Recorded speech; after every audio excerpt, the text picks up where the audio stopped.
Merci Mbote Balandinion social du Congo, Iskaza et Zomi Bino Sokimba Liboso, Yakolanda émission autour de Belamboka Congo.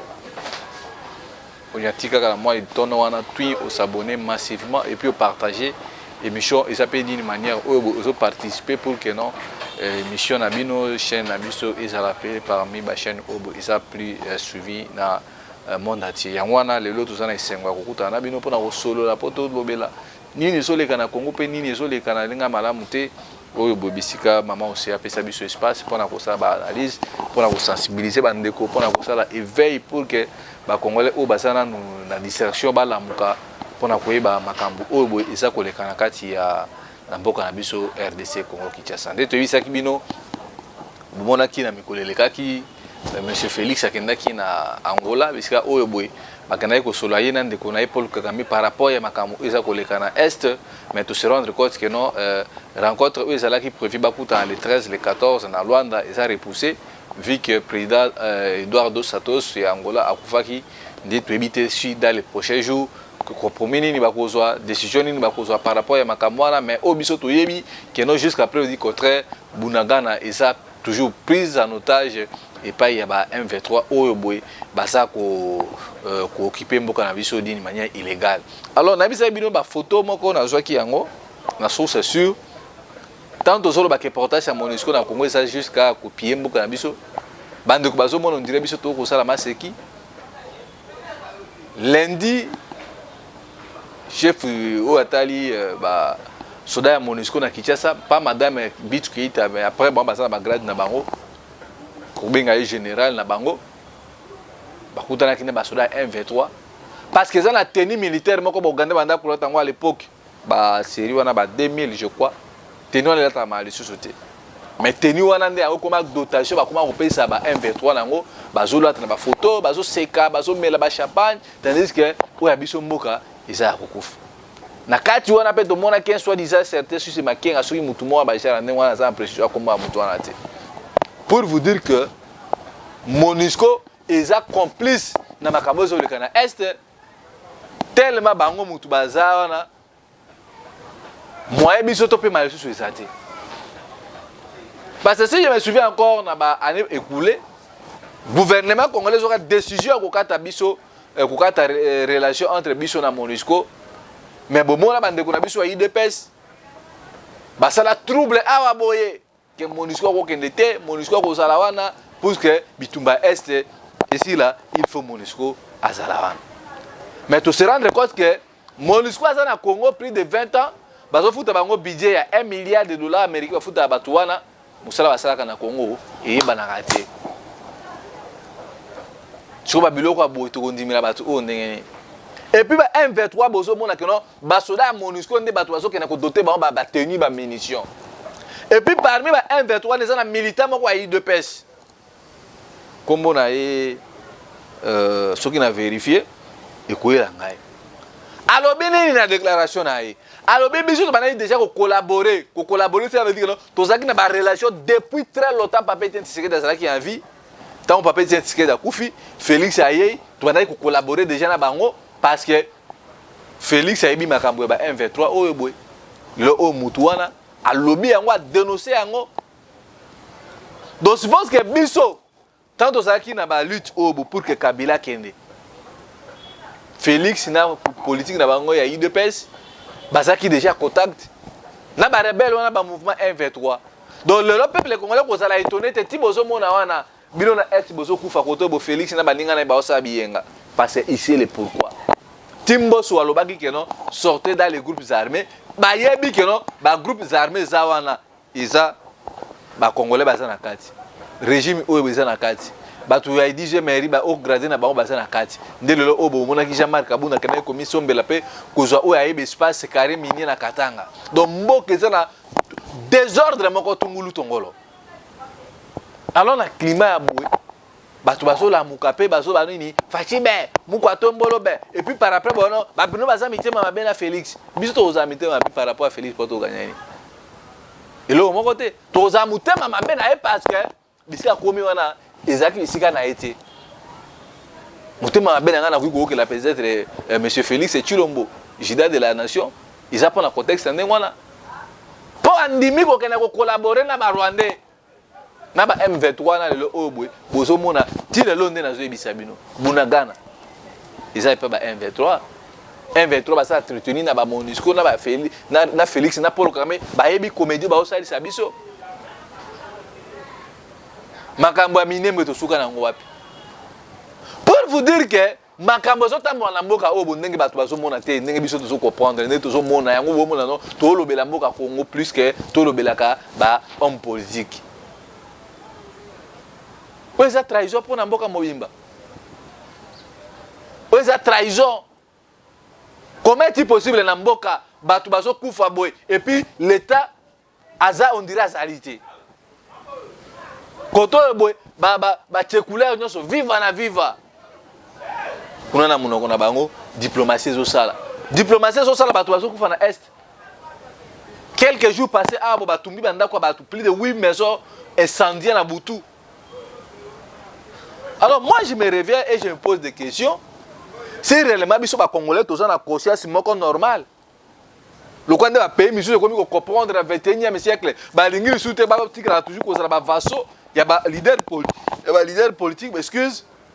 Balingi ba koma na autonomie ya bango botala makambo leki lelo na sirlaka to lobelango toujours parce que yango eza parmi l'actualité président wana amona comme si que peuple oyo boy azo sala ema seki mais peuple sirlaka ba se mobiliser pour la résistance pendant seulement 3 mois parce que bazaki na ba leader oyo boy ba yebaki komba na bango bazobunda isa ko pa na biso te et pas na biso tozo ballon peuple congolais to bimana balaba ata une semaine consécutive toi envahi palais de la nation toi envahi assemblée nationale toi envahi ba institution nyonso amboka mais quelque part nga nazo condamner pe bande kona ba congolais te parce que ça nazo tala za nzala parce que nazo tala lobele kilipa na poka bilo ko kolia te ala mukabanda ko bunda c'est ça mais moi je pense que ceux qui mutaza na état oyo bonde ba esprit mataka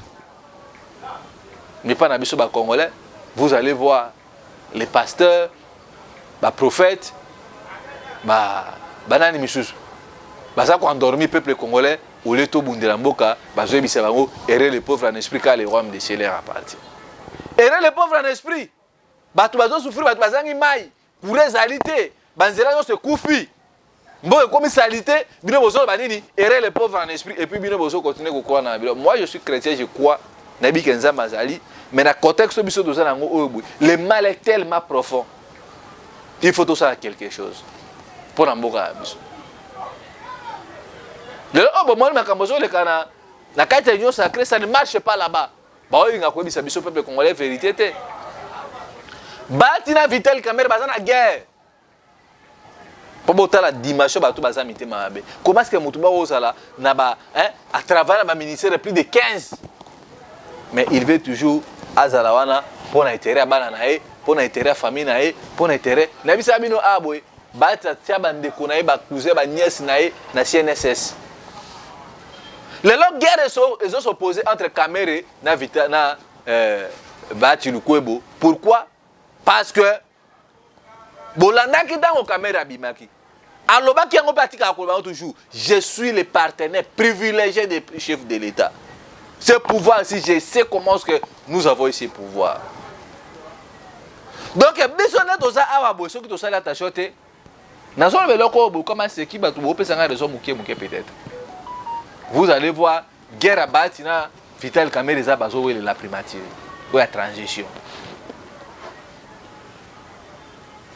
Alors biso peuple congolais siko bo toi ba toi na bazo wele la primature biso siko peuple to wele ni parce que carburé za ko mata transfert ko mata lipe koma na ngonde mama na nga oselo bakalipe zo boko na coronavirus sida alors bato bazo mema biso na ba guerre na bango inutilement et puis peuple congolais avanja zotala tant bato na kwa na primature ils vont voler ils vont détourner l'argent de l'État. Bon moi je ne sais pas peut-être que non bato musu bazo mona biso mabe mais ngai na sa fier pour na yebi que non na zo bisa bino na zo tali sabino poli. Comment est-ce que tu peux sa chasse quand on a battu depuis Mobutu, Bati il a travaillé. Donc le régime au tout. Bati Azaki ministre mandataire DG Consort. Lelo obo Kamere wana bimi Félix alobi il faut Kamere azala premier ministre de la transition. Yango bomoni lelo o na Kisasa bagare za kuna na kati ya union sacrée osama sécurité. Pona nini bakotu bakomi kolukaka ba chef coutumier makasu mati même pris na Kisasa. Mais nga nazo bengiso mwana Congo. Tango batona bazo kene bazo sa ba bandi déjà ba kwabola ba pour parler na bango ba kabola ba poste. Yo seconde ko nango vandi na Malweka osina à transporter zela malonge zalité, vous allez voir toujours les mêmes noms qui vont réapparaître. Le quoi les lots so botali na ba gouverneur presque tout. Yo kaka o asa mwana ya.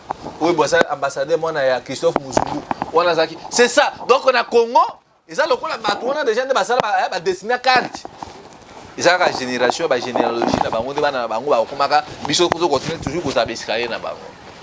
Pourquoi ne pas basculer les choses autrement? Pour basculer les choses autrement, cela veut dire que le quoi biso ba bino menga bot. Koko na ngati ka neta osa politique. Mais Nathalie dimension beaucoup zo kende. Nathalie souffrance à peuple congolais non, nous devons faire quelque chose. To participer dans Joshua Mboka. To sauver Mboka na biso Congo passer makambo zo kende mabe. On ne peut pas toujours laisser batu oboé depuis 1960 bazawana bana na bango bakoko na bango et donc et comme ka roue à vélo ils ont baluka ka bango ils ont baluka. Chers Congolais, nous devons faire très attention parce que makambo kendaka lobi to la mukaboé. Bon moi lui Félix a commis un dictateur. Parce que dictature c'est ça que non mutu aumbela kana pouvoir. Asa ndemo butu asalaka. Dictature c'est ça na façon mêlée.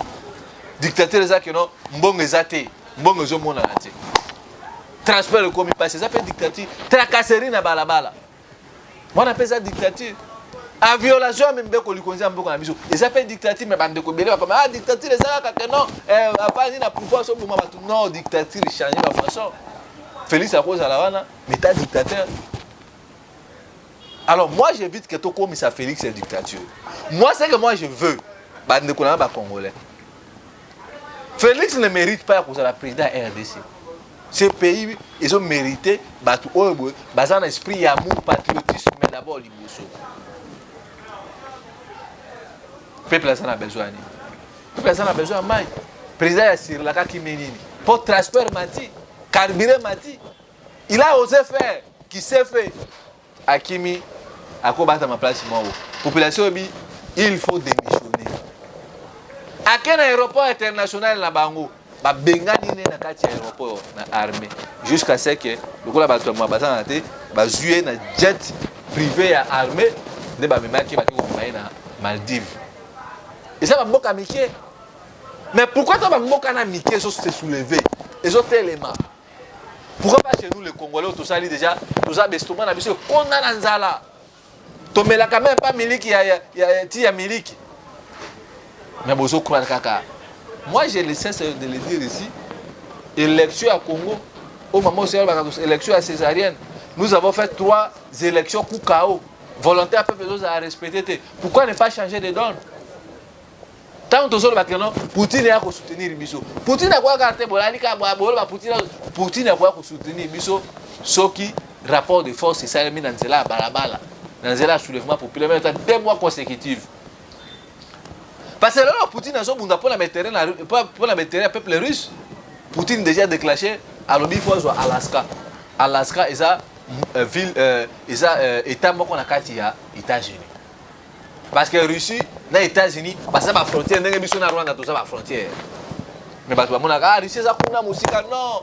Russie, les États-Unis, la frontière, côté Alaska. Si vous avez une carte, vous allez savoir que le monde tourne. Le soleil tourne autour de la Terre. Donc Poutine a une mission. A comme ça a été on a Alaska récupéré un mot. Alors biso siko, oya biso mboka, ba Rwanda ba yango. Pourquoi ne pas faire le col la Russie? Ah bien que non, le col la Amérique ba zo ça la tutesse, na zo boto na bango itana bango. Itesse ça veut dire ba province, ba pays moko civilisé à morceau ya parti. Mais chez nous, mboka le col la Rwanda azoya azozwa ba minéraux na biso azotonge pa na bango azofuta ba fonctionnaire na bango na mbongo ya ba congolais mais biso tozana kaka totala a Rwanda nini boye au lieu biso to telema. Vous je vous ai dit l'autre fois ici une émission au cas que tangu ba agitation ça maki awa. Tant ba tubaye que non la bouque gagner élection. Bon moi qui ba Rwandais, moi na moi na bayi soit boîte. OK. Donc biso ce qui est to kangi Félix to bengani ndenge ba peuple wana ya Asie basali pas président bango. Vous allez voir tous les Rwandais. Mais le malheur c'est que vous allez voir jeunesse congolaise, tous ces bilans, tous ces salatés, surtout tout ça l'activité sur terrain. Aux hommes on a besoin de choses à Bolembu, mais la mono qu'on a bango, basol banini, mboke so kene mboke so kufa. Mais mboke so kende, il faut tout ça à quelque chose. Mon tout quoi Félix a d'autres mois n'angoana.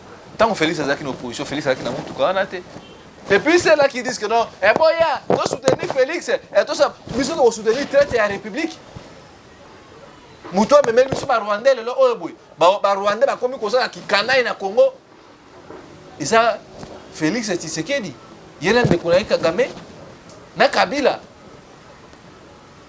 Donc moi j'interpelle plus la conscience congolaise. Bozolanda, ba leader politique déjà ba comme na guerre de positionnement.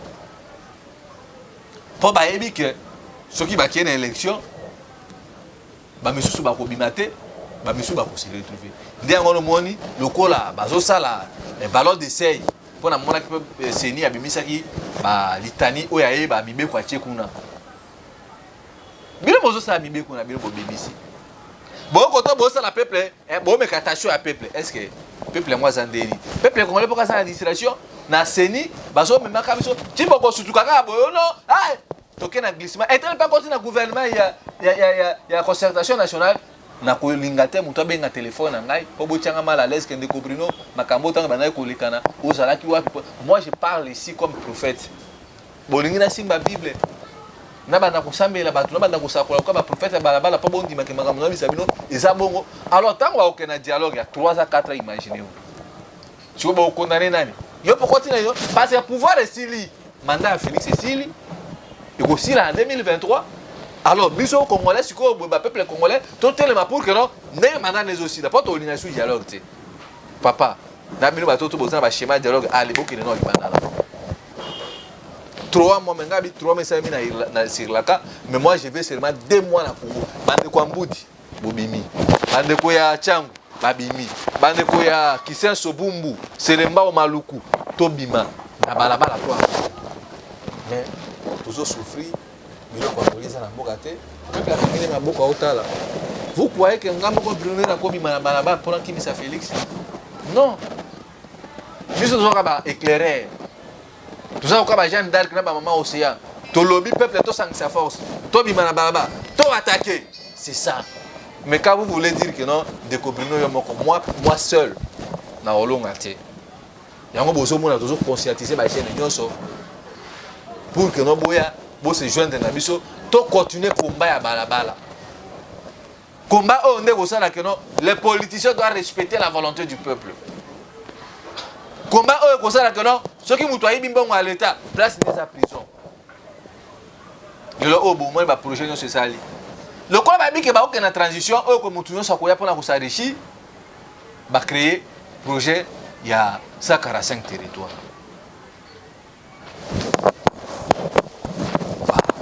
La projet à Chile Gelu Soukabe.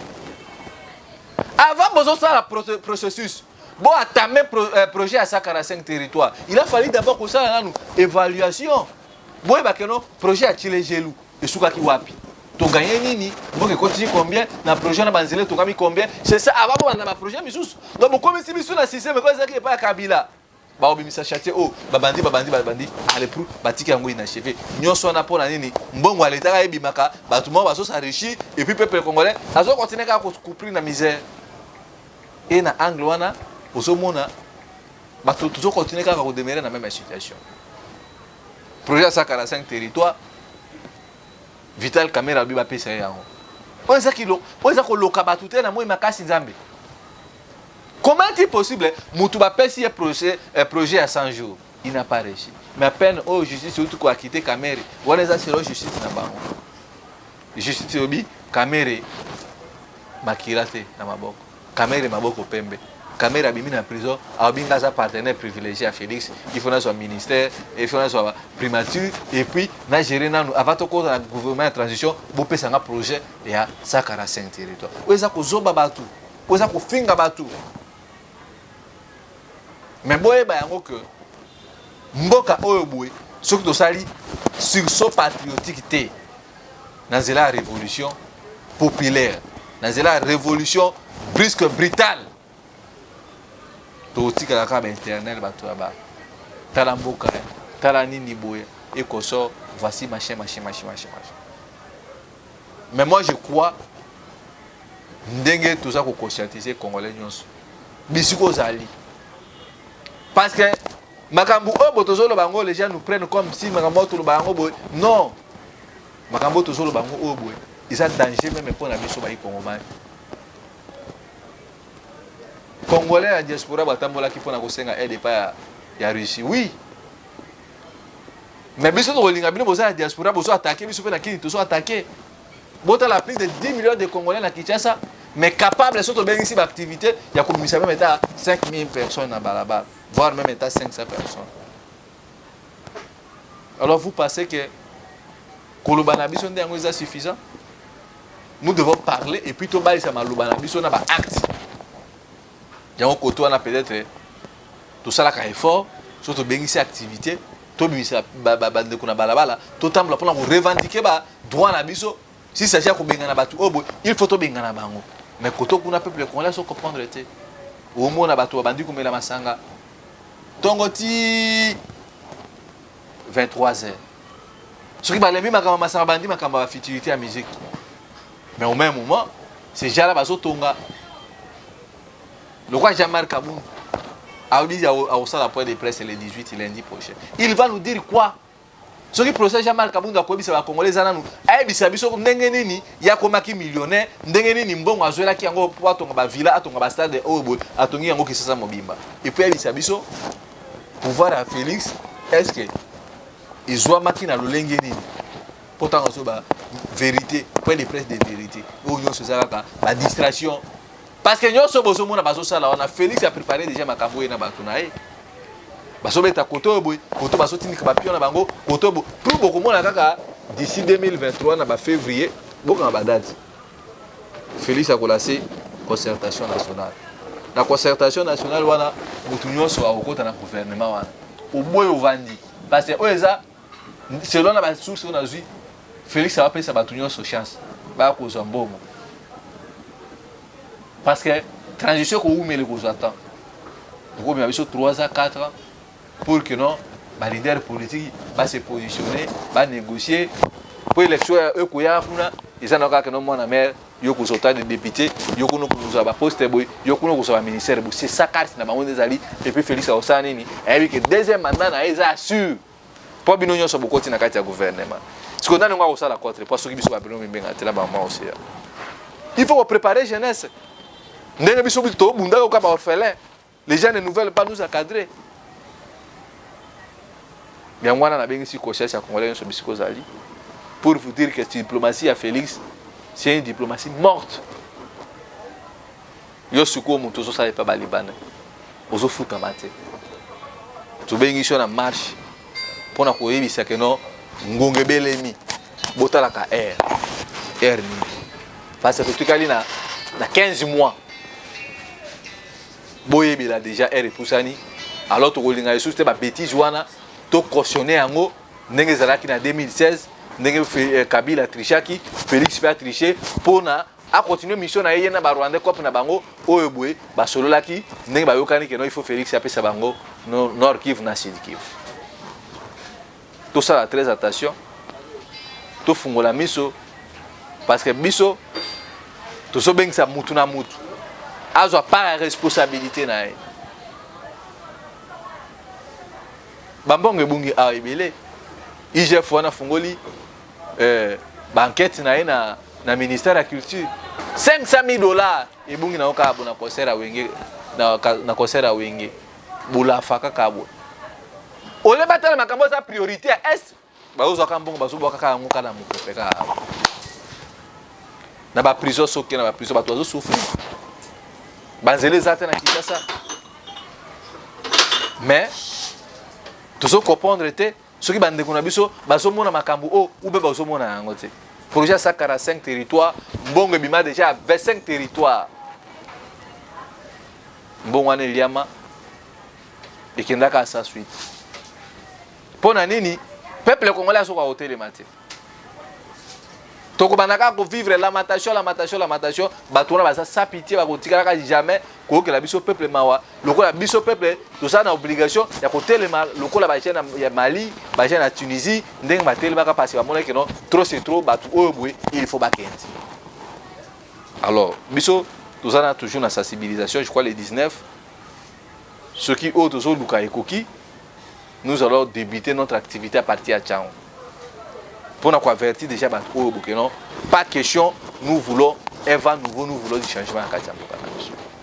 Il y a un bon monde dans le ça va congolais. Tous se joindre, tous ensemble beaucoup, parce que nous savons que sur la élongité. Il y a un chose en bas, il y a un dans Boudelambo qui a résisté à nos membres dans la Katia Océan du Congo, chaîne à Libération, s'abonner ou partager Michel Oboy. Parce que Mboka Nabiso, ils ont déjà pris en otage et pas y a expansionniste. Numéro est plus 243 81 73 11 702. Wanande, okiko koma, okiko proposer l'ikanisi pour que nous tous réussi ensemble parce que Félix a décevoir Mboka Mobimba. Félix est moyen pour respecter les Congolais et ça seulement dans cela il y a une activité de grande envergure au Eboué et pour ça là que Félix a compris que non la pression du peuple c'est la volonté du peuple. Il y a un gros octobre ici les Congolais tous à la unis pour que non autres au Canada au sala ils à la réussite. Il y a un gros ana il y a les lois nasuki ah on est na bisabino la paix doit quitter nos esprits entre la patrie ou la mort le peuple vaincra. Diboka pilipili ici la soirée mokolo monte. Soki nzamba lingi tokuta ina bino na prochain numéro Ingeta.